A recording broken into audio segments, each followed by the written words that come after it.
వాళ్లకు ఏమీ రాదంటూ ఒకడొచ్చాడు. వాడేంటో అరిచి కేకలు పెడుతున్నాడు. వాడి గోలంటో చూద్దామా?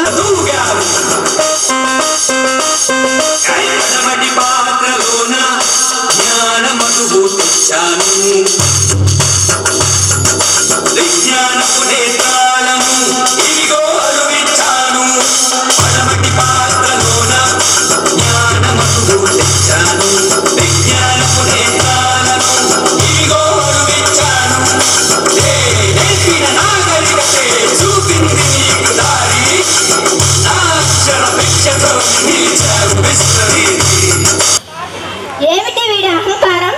మన చరిత్రను వాడిష్టం వచ్చినట్లు మారుస్తున్నాడు. మనం ఎందుకు పనికిరామంటున్నాడు.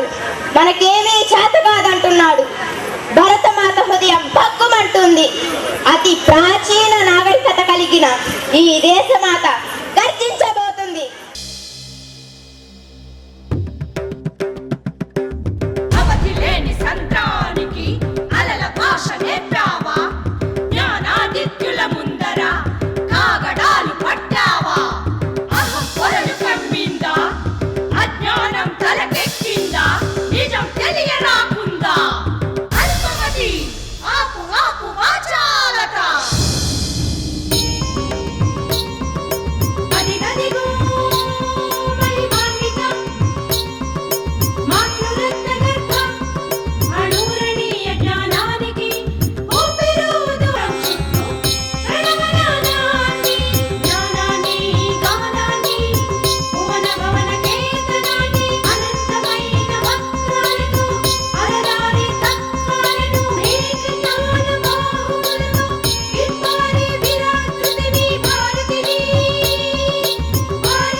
విభాసం విభూషం విక